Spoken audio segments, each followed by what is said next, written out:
What is going on, everybody? And welcome to today's edition of SWACtalk, the show we cover the SWAC inside and out. I am your tour guide, C. Wells, coming at you.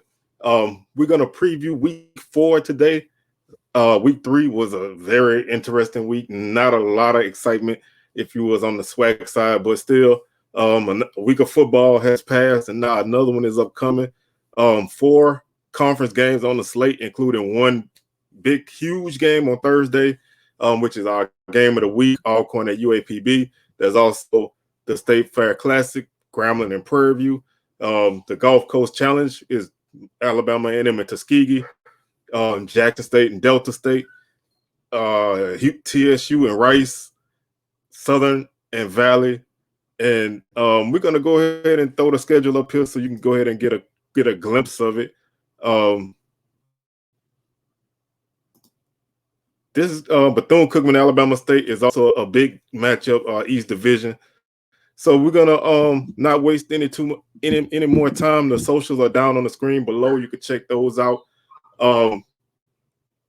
Follow, like, whatever the case may be. Check out the podcast, anchor.fm/SWACtalk, Spotify, Stitcher, Breaker, Google Podcasts, Apple Podcasts. If you haven't done so already, why don't you go ahead and subscribe to the page, to the channel. Like the videos, hit the notification bell to be alerted to any content that I upload on any day, but I do like to do Sundays and Wednesdays, and then Thursdays our live show, SWAC Smoke, 6 p.m. Central Time, 7 p.m. Eastern Time. Check that out tomorrow. Sunday week 4 recap, and then Monday gonna have a quick recap of the Valley Southern game. So because that game's on Sunday, so gonna recap that and then get ready for week 5. So without too much further ado, man, let's go ahead and jump into this. Our first game on the schedule that we're gonna talk about is Jackson State hosting Delta State as a 2 p.m. off in Jackson on the JSU Sports Network. Jackson State comes into this game at 2-1. They just dropped the game against ULM 12-7. Our game defense played well, held ULM to 4 field goals. Offense just really couldn't get any points on the board. One of the issues Jackson State is having right now is the run game.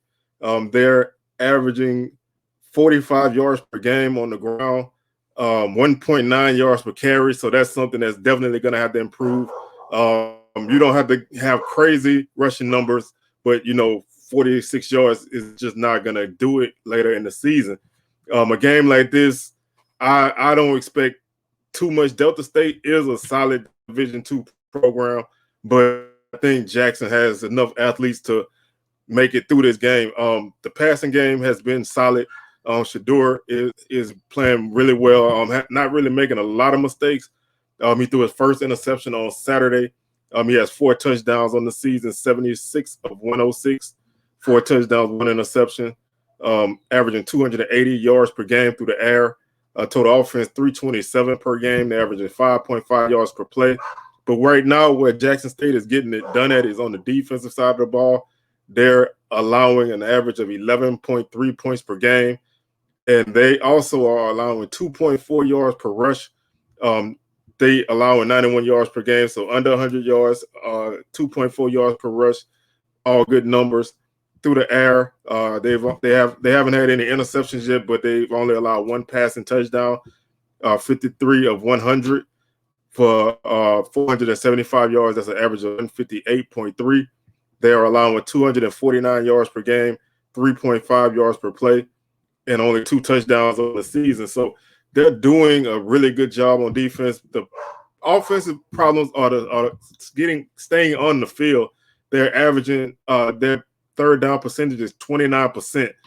And like I said before, that's, in bigger games, that's going to be an issue. So it doesn't matter how talented your team is, if they can't convert third downs, then you're just going to really have a hard time getting anything done. The passing game is working pretty well. Josh Lanier is the leading receiver. Trevante Rucker is also a guy who can make some big plays down the field. And Keith Corbin and Shane Hook's a bigger receiver that can make plays, and Warren Newman is a slot guy, also a big time return guy. He can make some plays. He had 10 catches in the ULM game, so that's if you get him involved, then it's gonna cause matchup issues for the defense. But I think Jackson needs to run the ball in this game. They don't need to go run heavy, but I think they need to at least look to run the ball more than they have. Their offensive line is going to have to block, and they aren't protecting that well right now either. So they're going to have to jail. They haven't really done it yet. It's going to take some time for that to happen. But with SWAC play really about the kickoff, is better now than never. So I think the offensive line is who I'm putting the task on this week to make some holes for the running game, because they have capable backs. The running backs are not the problem in this as a whole. The offensive line definitely is going to have to step up. Defensively, you know their names already: Aubrey Miller, Keontae Hampton, Antoine Owens, James Houston. He did get ejected for targeting in the ULM game early, but James Houston, Cameron Craig, Silman Craig, Dejon Warren out there at cornerback. Shiloh Sanders is a guy who can lay the big hit, but he's having some problems wrapping up on tackles against better offenses. That's going to be an issue. Just looking real quick at Delta State, they're averaging they're 2-1 on the season. They're averaging 39 points per game, and they're allowing 19. They run the ball for 180 yards per game, and they're throwing for 233. They're allowing 116 yards rushing on the season and 237 through the air, giving their opponents a total of 353. They have they play, like I said, they're a solid program. So there's a team that's gonna try to make some plays. Patrick Shegog is the quarterback. He's 51 of 75, 578 yards, 6 touchdowns, 2 interceptions. Rico Owens is the leading rusher. He has 161 yards and 2 touchdowns.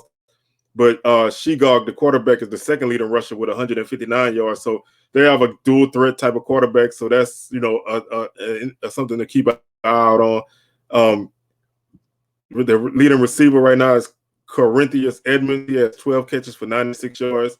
And Dante Myers, 11 catches for 204 yards and 2 touchdowns. So this, I think this is going to be a game that Jackson State is going to, I don't think they're going to really struggle in this game, but I think they will have some hiccups here and there early in the game, because games like this, sometimes you try to come out and knock the team out the box, and it doesn't go their way right away. But I think Jackson State should win fairly comfortably in this game. I think I'm gonna say they're gonna win. I'm gonna say 38-10.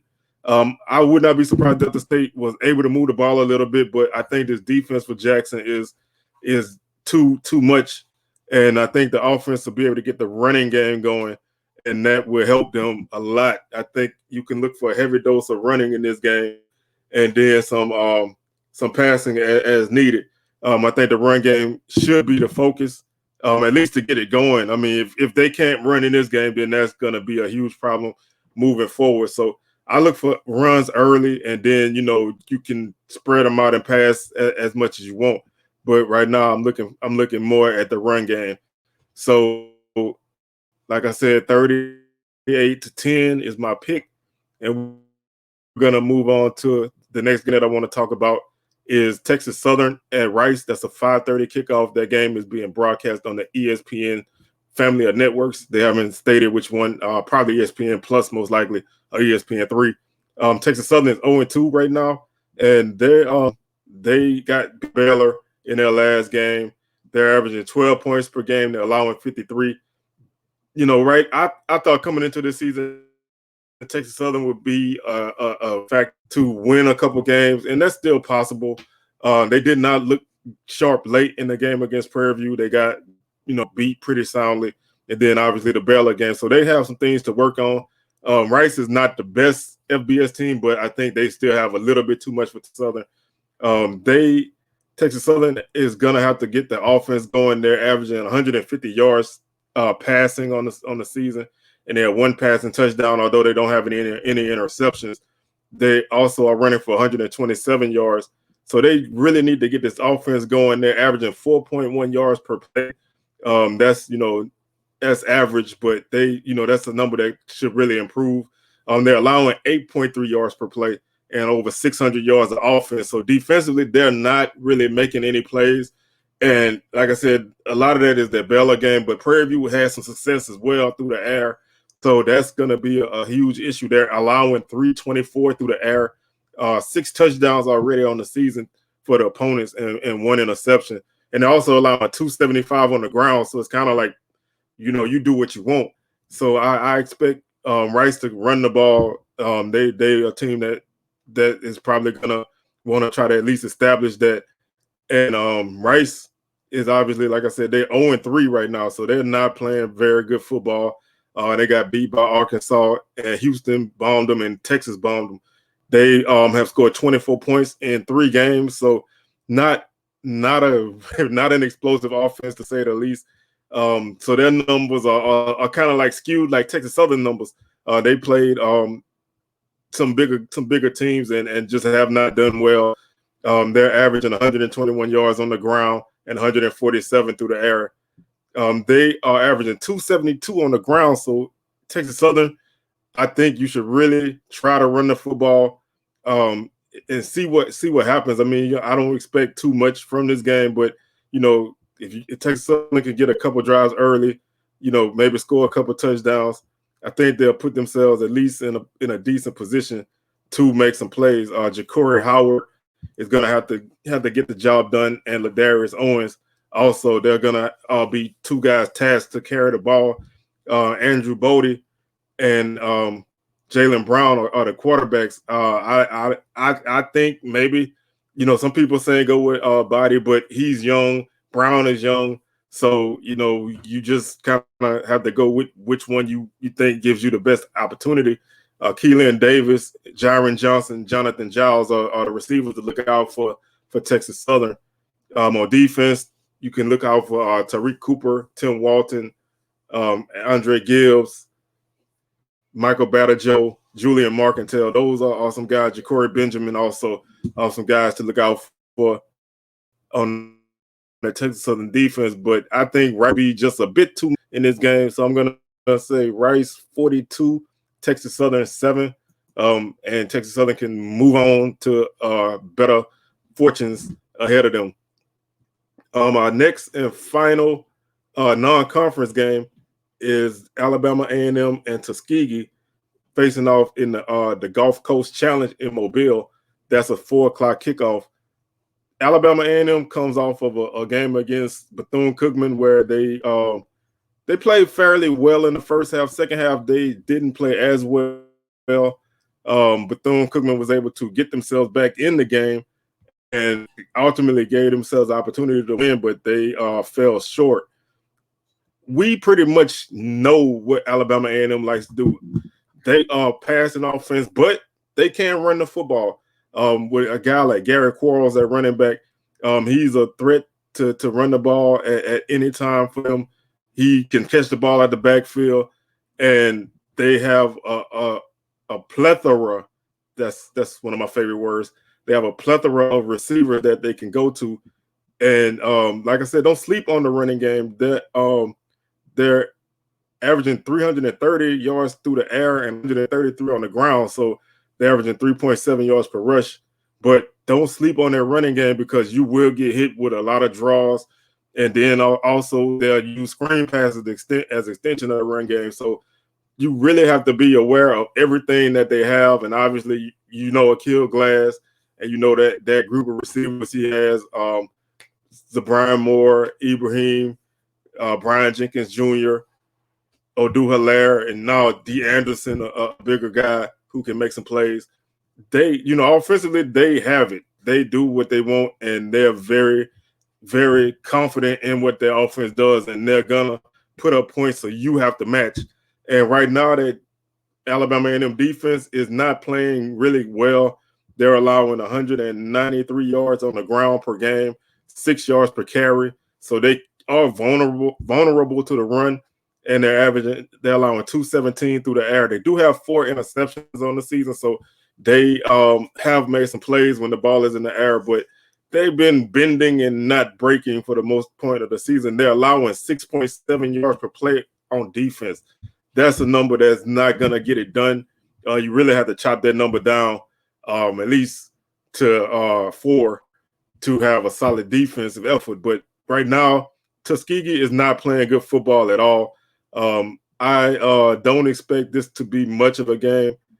I think if A&M can get that offense rolling early, I think they'll pretty much take care of business in this game and get themselves ready for SWAC play. Tuskegee has been, they've had a rough go of it this season. They got shut out by Fort Valley in their first game, and they are just not really looking too sharp, not playing Tuskegee type of football right now. And they're 1-2 on the season. Like I said, they got shut out by Fort Valley State. They lost to Miles 33-7, and then they beat Edward Waters this weekend 23-6. So they have not really done well against teams that are comparable to them talent-wise, and they are gonna have a tough task in this game. But I think A&M is gonna roll. I do think Tuskegee will be able to score some points because A&M's defense has been unable to stop anybody right now. So I really think that that's going to still be a factor in this game. So I'm going to say A&M 45, and I'm going to give Tuskegee 17. I think they'll get a touchdown early and maybe a couple of garbage time scores. But I think A&M's offense is going to take care of business. And I think, they're going to move on and get ready for SWAC play. Next up is a big East Division game, and it's not really a game for the top of the division, but it's a game that Bethune-Cookman obviously cannot really drop. Alabama State, this is their first conference game of the season, so you don't really want to start off 0-1, but if you're Bethune-Cookman, you don't want to be 0-2 either. So this is a huge game for the East Division because that gap between 3 and 4 is going to maybe huge. So you want to keep yourself in the race and give yourself opportunity with late season rivalry games coming up. So Bethune-Cookman at Alabama State, 5 o'clock kickoff, ESPN Plus broadcast. Should be a very physical game. I think this game will be a hard-hitting game. Both teams are really strong on defense. They really get after you. We know Alabama State's defense is extremely physical. But Bethune-Cookman is a strap it up and hit them type of team. But they have played they've played 3 tough games to start the season, and they did have a good opportunity against UTEP, and then they had an opportunity late against Alabama A&M, just couldn't get that final play to get themselves in either field goal position or to score a winning touchdown. But they've made some plays, and they've looked, up and down, but they're averaging 23 points per game on the season. They're allowing 43. And obviously, a lot of that is because of the UCF game, and they've given up a lot of points, but they play well also in spurts. They're averaging 95 yards per game on the ground. I expect that number to go up as the season continues. They're allowing 234. So if you're Alabama State, I think you really want to still try to run the football. I don't know what happened with Ezra Gray, why he didn't play in the Auburn game. But that's a guy who I know has to be on the field. I think you really need to get him going. He needs to be on the field. He needs to play, and he needs to be a factor in everything they do because he's an explosive guy, and he's a guy that can take it to the house anywhere. And that's in the kick game and the run game. But getting back to Bethune-Cookman, like I said, they're throwing the ball pretty well this year as well. Shannon Patrick, quarterback, he does have 4 interceptions on the season, so that's kind of an issue. That was an issue that plagued him a little bit at Pine Bluff as well, but he 61 of 104 on the season for 691 yards, 5 touchdowns, 4 interceptions, 230 yards per game. Bethune-Cookman is averaging 326 on the season per game, 5.8 yards per play. The opponents are averaging 500 yards, 6.5 yards per play. again, like I said, a lot of those numbers are kind of skewed, but you know, it is what it. I mean, that's what the numbers are. 39% third down conversion rate for Bethune-Cookman, 43 for the opponents. Those numbers aren't that great either way. Quishon Bird is their leading rusher. He's a guy who had a tremendous game against Alabama A&M. He's averaging 84 yards per game. He has 3 touchdowns on the season, so he's definitely going to be a factor. Aaron Thompson, also a guy, he's the second leading rusher. He's averaging about 8 yards per game. So Bird is the guy. He's getting the bulk of the carries, and he's making all the plays on the ground. He had a couple of huge touchdowns against Alabama A&M. So I expect him to really tote the ball in this game. Shannon Patrick, like I said, he's completing 58% of his passes in this season so far, with 5 touchdowns, 4 interceptions.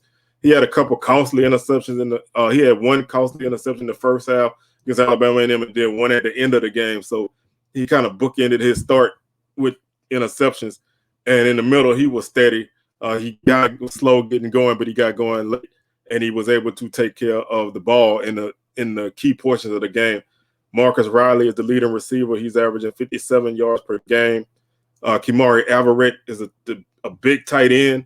I expect to see him get involved in this game against the Alabama State defense that's pretty aggressive. You know, you want to get your tight end involved, especially if you have a good pass catcher. He's averaging 56 yards per game and 2 touchdowns. Ontario John is one of their key defenders. He's actually their leading tackle to Kevin Thomas, Caleb Sutherland, and Uriah Ratliff are a couple other names to look out for on the defense. As far as Alabama State goes, they have been a mixed bag this year. They had a close game against Miles, 14-13. Then they got blowed out by Auburn, 62-0. So it's, you know, they're not a lot to really take from them statistically, because they played an FBS game and a D2 game. The D2 game was close. They didn't put up a lot of numbers offensively. Off the Auburn game, they played well on defense in the first quarter.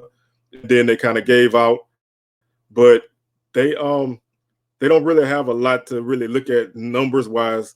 So I think Ryan Nettles is gonna definitely have to be a factor in this game at quarterback.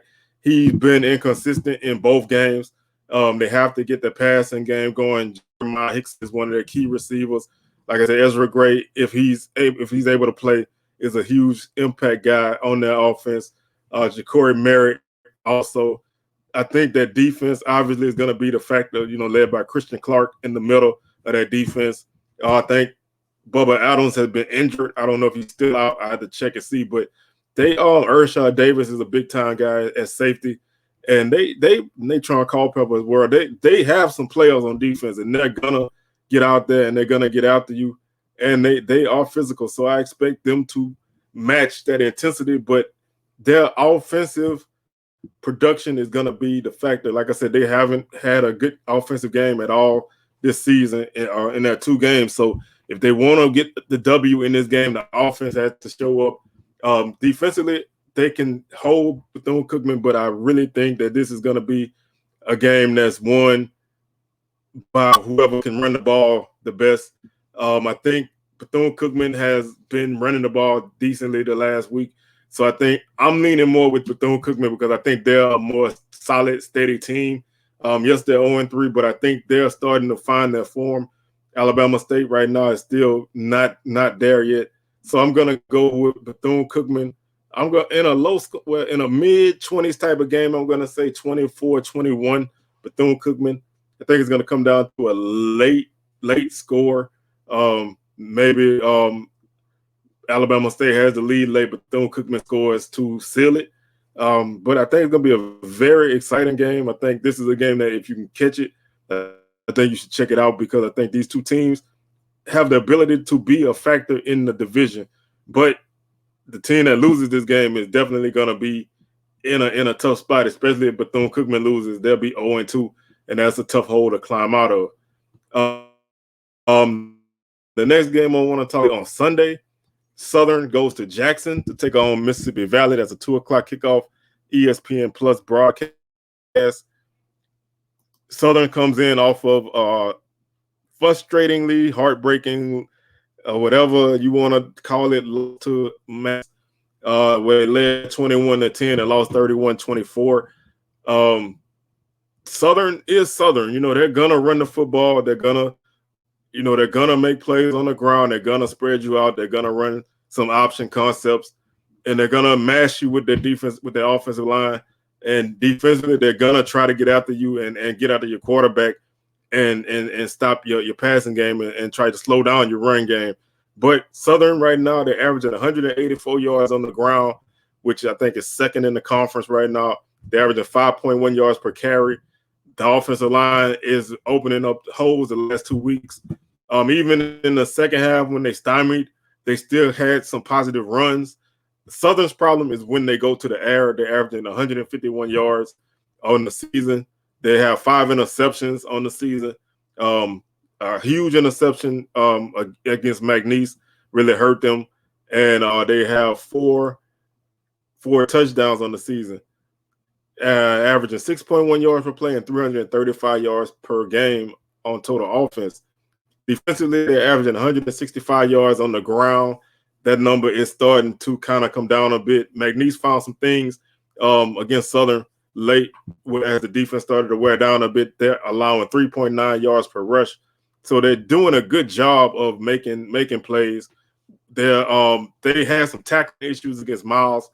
They seem to have cleaned those up against McNeese. So they are doing a bit better on the run game. Defensively, against the pass, they're allowing 211 yards per game, 49 or 78 for the opponents, 5 touchdowns and 1 interception. They are allowing 376 on the season total offense. And like I said, that's buoyed by that Troy game where Troy just really mashed them. But Southern is, like I said, Southern is Southern. They're going to do what they do. They're going to run the football. Devon Ben is out for the first half due to a targeting penalty at running back. So Craig Nelson will start.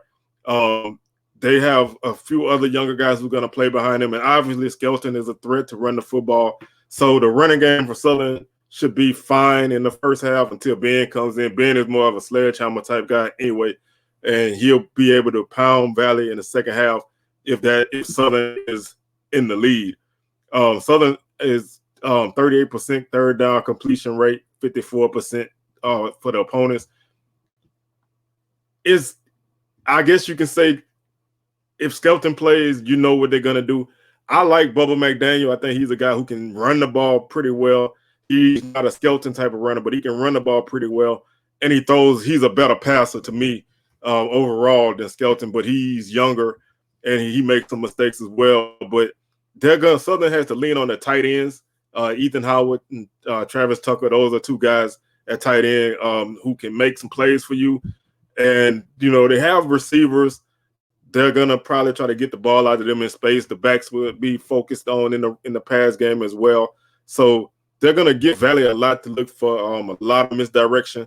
And they're going to try to run it right at Valley. So I think they'll be successful with that this season. Valley is playing. They've been blown out in their 2 games, but that one bright spot this year is Caleb Johnson at running back.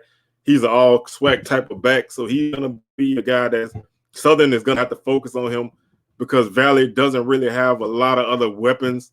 So they're going to try to, get him the ball as much as they can. And defensively, Valley's going to be aggressive against the run, but it's up to Southern to wear them down.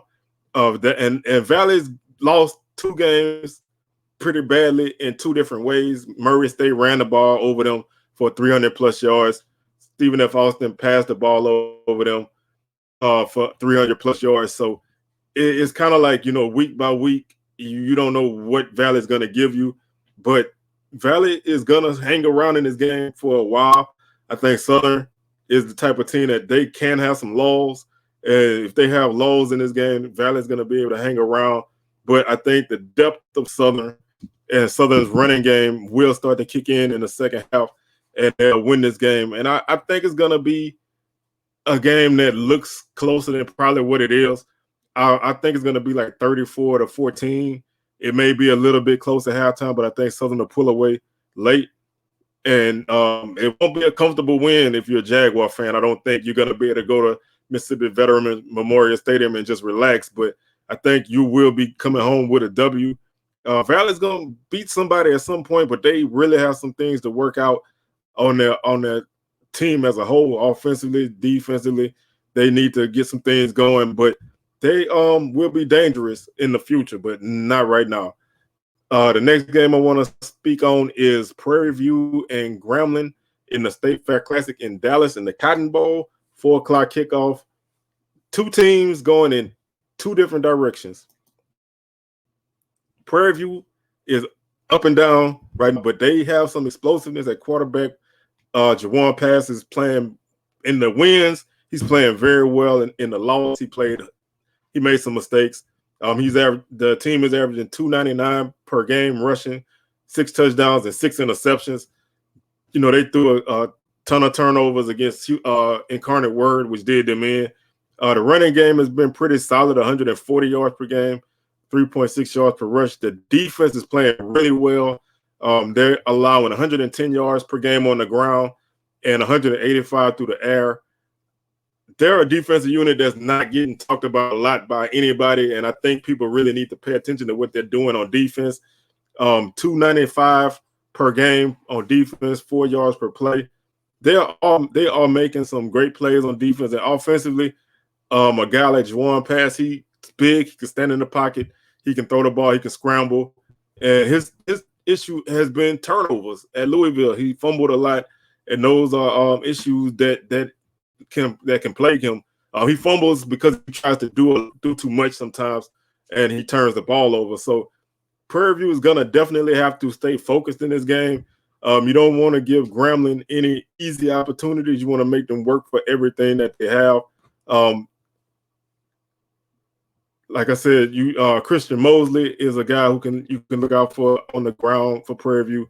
He's averaging 47 yards per game. Also, LaDamian Brooks. And Jawan Pass is a guy that can run the ball as well. Antonio Mullins and Jalen Howard are the two big threats at receiver. Antonio Mullins is a guy who's really playing well. He's averaging 82 yards per game. He has 20 catches and 2 touchdowns. Howard is averaging 74 yards per game with 2 touchdowns and 27.8 yards per catch. So he's definitely making plays deep down the field. He's a deep threat, and those two guys are really working well together. And defensively, Jason Dumas is the guy to look out for in the middle of that defense.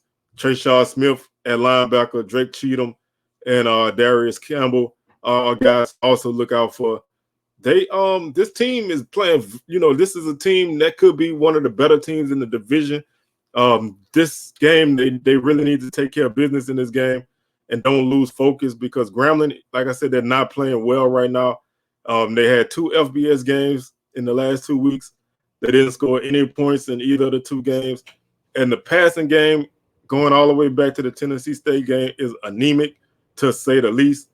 The offense as a whole right now is still not good. They're averaging 142 yards per game, total offense, 2.7 yards per play, 2.3 yards per rush, 81 yards per game rushing, 60 yards per game through the air, 25 of 55, 1 touchdown, 2 interceptions. Those numbers are horrendous. I don't think they're going to go up at some point in the season, but I don't think they're going to improve that much for them to win against Prairie View. They're converting 22% of their third downs, allowing 41% completion rate, 188 yards per game on the ground by the opponents, 175 through the air, 363 total offense allowed. Grambling is, that right now they're not playing very good football. They're not looking sharp. Their passing game has definitely got to step up. Oh, man, I thought I had a sneeze. The passing game is definitely going to have to step up. Elijah Walker, Alden Clark, whoever is the guy that plays at quarterback is going to have to start to make some plays through the air. And the running game is going to have to take care of some business, because they have solid backs, man. Keelan Elder, C.J. Russell, Daquise Burton. Those are guys who can run the ball for you. They have to get going, and this is going to be a tough game to get going in, because Prairie View's defense is very good, and they're gonna give Grambling fits all night. I think this series, the last few years has been close. Most games have been close. I think the last 3 or 4 games have been close, but I don't think this one will, because I just don't see Grambling's offense being a factor in this game. They're struggling too much, and Prairie View's defense, I think, is really good, and they're gonna give Grambling problems. And Grambling defense is gonna struggle with Prairie View's offense. I expect a good Juwan pass to show up in this game, and those receivers are gonna make some plays. The running game is gonna click for them, and I think they'll take care of Grambling. I'm gonna say 37-7. I think Grambling will score. I don't think they're gonna do much. I mean, I really hate to predict that against Grambling, because I think Grambling has the opportunity and ability to be better than what they are right now. Those 2 FBS games back to back definitely did not help with the offensive struggles that they've had at the start of the season. So, Grambling's been a notoriously slow starting team the last few years. So don't sleep on Grambling now. Don't bury them yet. But you can start to dig the hole. Prairie View might dig it a little deeper, but I think Grambling will have better days ahead, but just not in this game.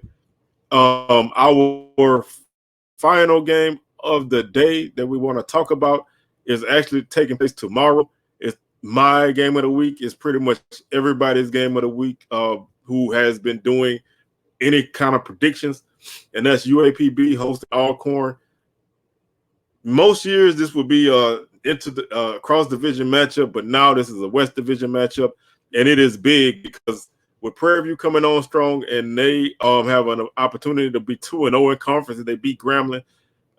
This is Pine Bluff and Alcorn's first conference game. You want to keep pace with Prairie View, and knowing that both teams still have to face Southern, and they both still have to play Prairie View. And I wouldn't count out Grambling late in the season being a spoiler. So they still have a lot of football ahead of them. Like I said, this is both teams' first conference game. You don't want to fall too far behind because Prairie View's setting the pace right now, so you want to keep up with them, and you want to keep some momentum going. Both teams came off of tough losses. Alcorn 28-21 to South Alabama, and 45-38, I believe it was. UAPB lost to Central Arkansas. They fell behind in that game and fought back. Alcorn kind of fought back in that game as well. Now, Alcorn is not looking like the Alcorn that we have known for the last few years. They're not really running the ball well. 114 yards per game, 3.3 yards per carry. Last game, Nico Duffy, the starting back, ran for 9 yards on 9 carries. I don't care who you're playing, that's unacceptable. That's a number that just has to improve. And I know they can run the football. Stafford Anderson's another guy who had a big game against North Carolina Central. They have backs. Their offensive line is going to have to help them out. The passing game is starting to round in the form. Felix Harper is looking like the trigger man, as everybody knows he is. They're averaging 207 through the air, 50 of 83, 3 touchdowns, 1 interception, 207 yards per game passing, giving them a total of 322 on the season, 5.1 yards per play. Defensively, they're struggling against the run, and that's not Alcorn. Like, Alcorn is a team who's always been pretty stout on both lines and physical, and they're not really getting it done right there in this portion of the season. So I think that's a focus for Alcorn. Is to the key for Alcorn to me is going to be both lines. They're going to have to win at the line of scrimmage on both sides of the ball. The running game has to get going. Nico Duffy has to be able to do some things. He's averaging 4 yards per carry right now, 46 yards per game.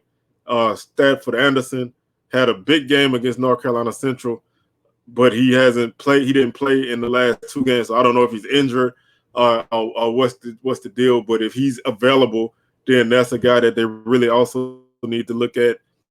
Javonte Wood, it would probably be the second guy if Anderson can't go. Like I said, Felix Harper is the trigger man. He's gonna get the ball out to the receivers of Charles Pringle, C.J. Bolton, Juan Anthony, Manny Jones, Tim McNair. Akeem McNair. There's tons of guys out there that can make plays through the air. Alcorn is going to have to run the ball to win this game, just to really keep Pine Bluff honest. And I really think that Pine Bluff is going to be able to do some things because they have a bit more balanced attack than last year. Skylar Perry is still kind of doing a little bit too much, so the running game is going to definitely have to help him. But right now they're leading the SWAC in rushing with over 200 yards per game. They're the only team right now averaging over 200 yards per game, 205 on the season. The bulk of that did come against Lane, but they they have some backs that they can get it done this year. Last year in the spring, the running game was anemic outside of Skylar Perry. The backs really didn't do too much, but this year they're running it better. The passing game is still hit or miss. They're 31 of 65 on the season, 1 touchdown, 1 interception, 181 yards per game, 5.6 yards per play on offense as a whole, and 386 per game. The defense is allowing 383 and 5.5 yards per play, so that's pretty even. They're getting gashed through the air right now. Through 2 games, they're allowing 309 through the air, 6 touchdowns. They do have 3 interceptions, but they are getting hit through the air pretty bad. 73 yards allowed on the ground. So I don't know if that's the case of teams being able to throw more because they can't run it, or if their pass defense is just not that good, which is would be a shock to me because they have a strong secondary and some key guys on the defensive line who can make some plays for you. They do have 6 sacks on the season, so they are getting tremendous pressure on the quarterback in both games that they played. 30% third down conversion for Pine Bluff and 51% for the opponents. That's the issue. They can't stay on the field. They can't get off the field. And that's going to have to change if you want to win this game. The running backs are going to have to be a factor in this game. Kiara Crossley and Kayvon Britton, they are going to have to be 2 guys to really get it done and help Skylar Perry out in the running game. The receivers are DeJuan Miller, Josh Wilkes, Trey Harrell's a guy who can also get out there, Dawkins, and Britton has been a factor out of the backfield. And you can't count out Tyrion Ralph, who's a return guy, big-time return guy, and a guy that can make some plays in the passing game. Monroe Beard has been the leader on this defense as far as statistics goes. Marcus Askew, Jalen Thigpen is an anchor in that secondary. Akins, Kobe Watts, Isaac Peppers, Paul Reeves, those are all guys who are going to have to step up and make some plays in this game to keep off Alcorn unbalanced. If you want to make Alcorn one-dimensional, you got a better chance of beating them. If they can run the ball and then Felix Harper can throw the ball, then you're really going to have some problems. The last time in the fall, the last time that Pine Bluff had a game like this against a team who was a division contender at home, it was 2019 against Southern. The state, and obviously they beat Southern in 2020, but the spring was such an anomaly that it didn't you really can't make heads or tails. But in the fall of 2019, they had a game like this against Southern. It was a big matchup in the division early in the season. Southern came kind of reeling. Pine Bluff was playing a lot better than they were at this point that year, but they were coming in playing fairly well. Southern was coming in kind of wounded, and the game seemed a little bit too big for Pine Bluff in that game, and they turned the ball over like 5 times and lost. I want to see if this game is going to be too big for them because this is going to be a big atmosphere Thursday night. Like I said, ESPNU broadcast 6:30 p.m. kickoff. So it's a national televised game. It's one of the only games on TV that night, the only SWAC game of the night. And this game has huge implications. I hate to say that. I don't like to say that for an early season game, but this has huge implications.